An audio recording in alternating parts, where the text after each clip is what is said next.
Talk about Yeah, so the rules obviously make the perfect movie for Bobby. yeah, Tristan, say your movie, and Yeah, I I went. think at If this you point we've given the description for everything. Yeah, we have. yeah, if yeah. you're We got following matched up. along, Yeah, Yeah, because he has. I know what movie he has, and I know what movie I have, and we've done the Yeah. description for both. So Tristan, all you have to do is decide if you want to go first or second in your pitching. yeah, for my movie, I went with Manhunter, and I'll go ahead and let Joe go first on this one. All right. So obviously, I chose Highlander, as you can tell, because it's the only one I haven't done yet. So my director is Shane Black. My Russell Nash is going to be played by Ryan Gosling. My Juan Ramirez is going to be played by Antonio Banderas, and the role of the Kurgan will be played by Tom Hardy. So, after suffering an accident that gives him severe memory loss, antique dealer Russell Nash has changed. He has become depressed and is down on his luck. He is eventually discovered by Juan Ramirez, who walked into a shop looking for a Christmas present for an old friend. Ramirez tells him that he is one of the last remaining immortals and that his name isn't really Russell Nash, he is Connor McLeod. If any of the other immortals find out his condition, they will try to kill him and be the last remaining immortal. There is a joke that if he's immortal, he can't be killed, and Juan Ramirez tells him that an immortal can be killed, but only by beheading. Nash assumes the guy is crazy and sends him on his way, but Ramirez leaves his card. A few nights later, or that night, Russell has flashbacks to his time before the accident, and a few days later, he is discovered by the Kurgan, the most evil of the immortals. Nash barely survives and calls Ramirez. Ramirez trains him in sword combat, and it's basically a kind of typical hero's journey story in the skin of Highlander with a style of Shane Black, and that's my pitch. all right. Joe definitely nailed some things I like. I have a few notes on I think what I would have preferred for that type of movie, but I think you nailed a ton of it. So Tristan, what do you got? Like I said earlier, I went with Manhunter, and I kind of just made mine like a really tight, direct, kind of like a dad detective movie, a nice like thriller. And I think who can pull off a really good thriller is Joel Edgerton. I think his movie, The Gift, was just a really, really good character thriller, and I wanted to get back into that genre. So that's kind of the tone and the feel I'm going for with my movie. For my FBI profiler, Will Graham, I have Jake Gyllenhaal. For Jack Crawford, the FBI agent that works with Will the whole time, I have Hugh Jackman. And as my Hannibal Lecter, I have Bill Skarsgård. And my FBI director, who is kind of a smaller role, but he's the one giving the orders to these guys, I have Joel Edgerton himself. He likes to put himself in somewhat supporting roles in his movies, so I would have him take on an FBI director role. And mine's a bit of a prequel because I'm telling the story of essentially how Hannibal Lecter ends up caged by the time we get to him in the stories we know. So Will Graham, he's an FBI profiler. He's dealing with some mental health problems budding from some of his previous cases and casework. He's contemplating looking for a new line of work. He's not sure if this is working out for him and his mental health and his family. But he's called in for a particularly gruesome crime, and he's telling himself, maybe this is going to be my last one. So a local political figure has gone missing, leaving a bloody crime scene behind him in his home. So Will Graham and his partner here, Hugh Jackman, are assigned to this case, and it's obviously a very high-profile case because there's some like political thriller connections to this guy going missing. And meanwhile, because of his mental health issues related to previous casework, Will has been assigned to seek help from a young forensic psychiatrist and get some mental health treatment. And that psychiatrist is, of course, Hannibal Lecter, played by Bill Skarsgård. I think he could pull off this kind of chilling, unnerving, but has that little bit of charm, that you want out of Hannibal Lecter. The guy who's a little bit of a seductive kind of presence that Will can't help but connect to and open up with, even when he in that role there. So we have dramatic tension there, of course, because we all know who Hannibal is. We all know his violence and his truth behind the character. So immediately you're like, similarly to when you watch the Hannibal show, like as soon as Hannibal shows up, you're like, oh god, like this guy is Hannibal Lecter and he's getting into Will's head. Like that's the relationship I'm going for. There's a similar relationship to what they had in that show, but unlike Joe, I didn't, tie my pitch backwards lead to the show that without bringing back the guy who made the show what it is, but whatever. And then as Will begins to confide in Hannibal, we get more and more anxious knowing the truth, and we can tell that Hannibal is kind of tickering into his head and getting in there and manipulating him a bit.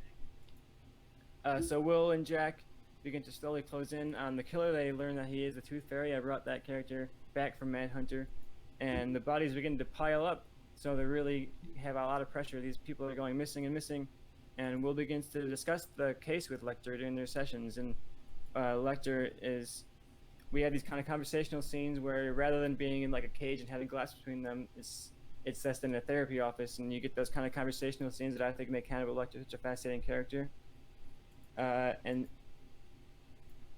since Will is opening up to Lecter about this case, Lecter is, a step ahead of the authorities on this. He's getting ahead of them, kind of getting ahead of the evidence, and working his way to try and sever his connections with the Tooth Fairy, as we slowly start to see that they're more and more connected throughout the movie.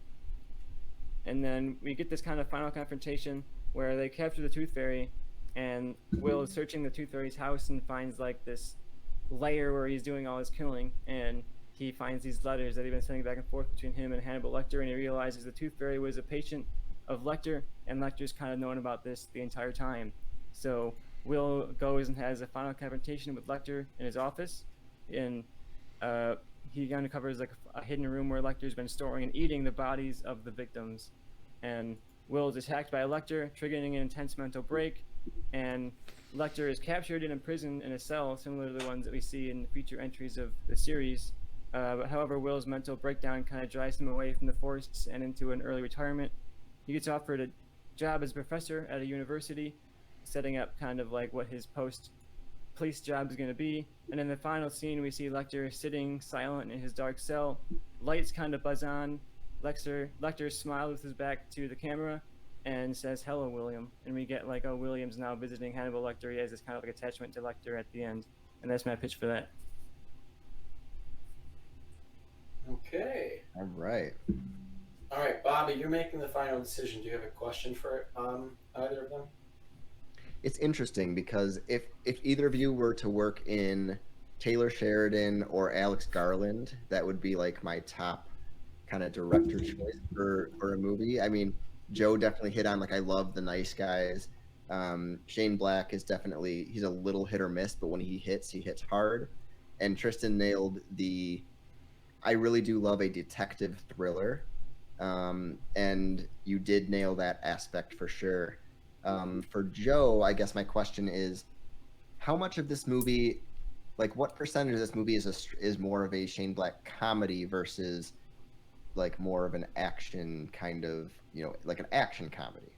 I feel like there's definitely like a little bit slightly more action. Like a lot of the movie is Ryan Gosling's character, like somewhat relearning how he is and reacting to that, but also just reacting to the absurdity of the situation of like there's immortals and he's an immortal and he has to face this crazy maniac immortal played by Tom Hardy. So I feel like there's like the Shane aspects that, because that's like a lot of what his comedy is like these people reacting to these situations that they're in, but there's still like the fights and stuff like that where the Kurgan attacks him and he has to survive the first initial attack from the Kurgan and then him attacking the Kurgan, and there's still like the sword fights and stuff that Highlander is known for.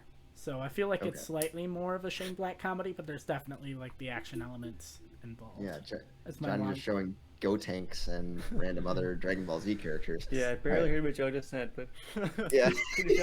Basically, my long way around is I feel like it's the... more Shane Black comedy with like the action elements involved. And honestly, I don't have like a question on Tristan's. You both hit on very different aspects. Yeah, of good luck movies judging this one. It's they're very different, they're both good, but yeah, what are your thoughts, Johnny? My only question's for Joe, and that question is: Shane Black always has Christmas involved. Oh, that's what I said when Christmas is coming up. Christmas is coming up, and that's how him and his mentor meet. Is because his mentor is buying a Christmas present for his old friend or an old friend. All right, I respect it. That's what I missed, and I was like, wait, I missed the Christmas aspect. It's got to have a Christmas aspect. Fusion. All right. Sorry.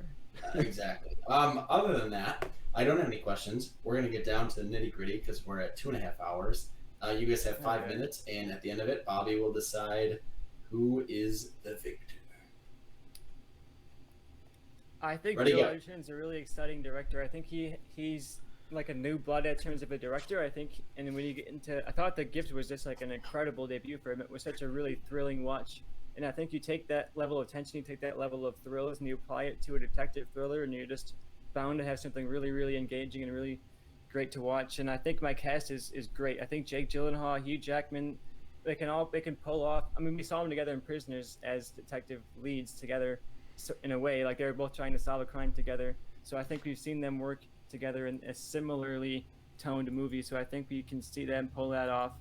I think Skarsgård's a great choice for Hannibal Lecter. He has like that young kind of look that I wanted to go for with Hannibal Lecter early on in his kind of career as a killer, and I think he has the charm that I'm looking for.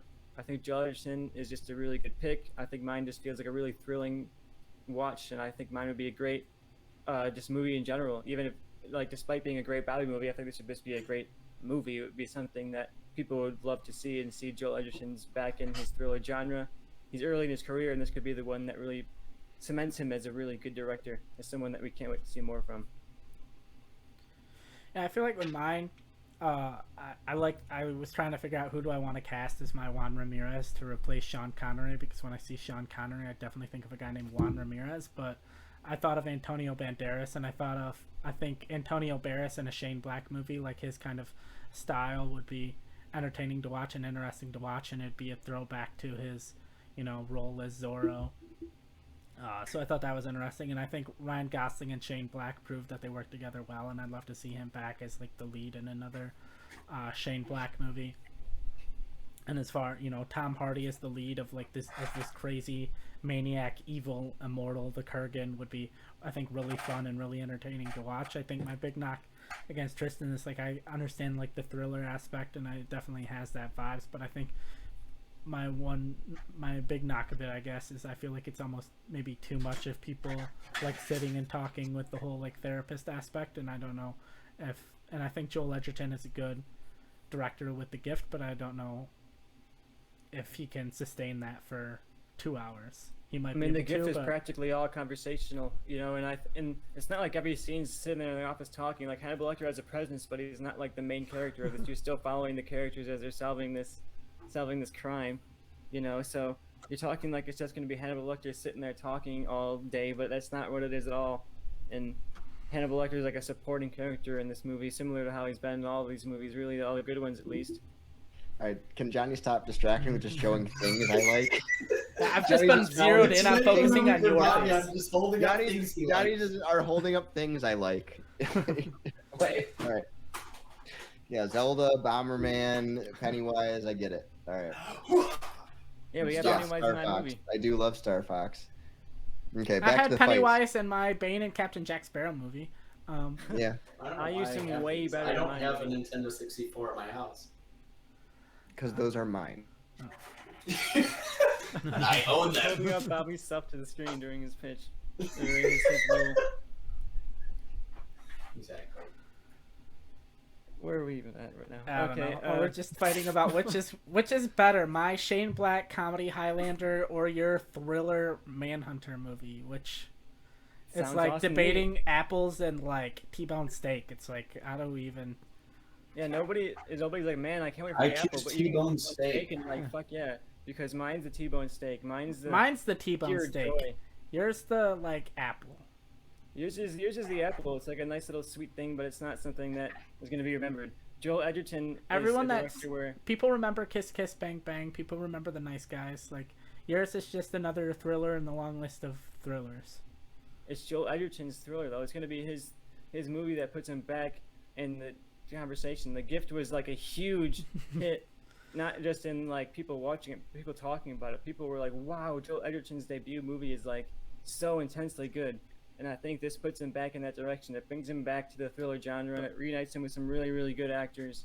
I think this would be the Joel Edgerton movie that, of all Joel Edgerton movies, like, this is going to be the one that I would love to see. This would just be such a good move for him. But as far as, a perfect movie for Bobby did rank The Nice Guys #1 as his favorite movie of the 2010s. And I think, you bring back that Nice Guys vibe, and potentially this could be his favorite movie of the 2020s. So, Bobby, do you have your decision? I have mine. I think I do, But it doesn't and matter. it was very close. I'm not really. I mean, I'll let you say what you're gonna say, but it definitely will come down to what my decision is for sure. Here's my thing. Bobby and I, at the end of the day, do have pretty similar movie tastes, so I can only base this off what I would pick. If I, like I said, if these two movies were on HBO Max or another streaming service, which would I watch first? Because I would definitely watch both of them. Shane Black, like Bobby said, is hit or miss, and I think he's strongest when he does like detective style movies and focuses more on his comedy. And I don't think any of that really enhances a Highlander movie. And I think Tristan picked a director and a cast that really, really makes a great Manhunter movie. And I know Bobby loves Silence of the Lambs. I know that's a character that he'd want to see, and I think Bill Skarsgård is a great choice. That's why I was holding up Pennywise. And I think at the end of the day, if I were to be choosing, I would go more in the direction of Tristan's Manhunter. But Bobby has more interest in Highlander than I do. And that's probably why I ended up going with Joe last round, is because I don't really give a shit about most fantasy movies. But Bobby likes more of the Highlander style movie than I have interest in, so I'm interested to see what he thinks of this. But I don't think Highlander fits the directing style of Shane Black, and I think Manhunter fits the directing style of Joel Edgerton based on The Gift. Right, and honestly, look, this was very close, and it came down to, I think, one movie getting kind of caught in the middle, kind of in the middle of what I would want. Like, it had an element of the people behind it that I would love, and it had like the movie I would love, but they didn't mesh those two together. And I think that Joe's movie, I do love Shane Black in a lot of things, and I do love Highlander. I would have preferred a more serious take on Highlander, something that could kind of develop more of a lore and develop kind of a franchise, because I think it's really fun, but in a way that can be taken seriously instead of a Shane Black comedy. And Shane Black is best when he does show off his comedy, and I don't think that fits as well into what I would picture in Highlander for what I would personally like. And Tristan's is more of a movie that, like, I didn't know I wanted until I heard it. And when I did, I was like, okay, I love detective. I grew up watching a ton of crime shows and detectives movies and things, and Hannibal Lecter and Silence of the Lambs, that's one of my favorite characters in movies. Manhunter is fine, but the way that you pitched it and the cast that you did, I love The Gift. I think that just meshed a little better in my head, and I think it was like probably like 55-45. Like, it was close, but Tristan definitely pulled ahead with the arguments, and I think Tristan gets the win. Oh man. All right. Bobby, here's my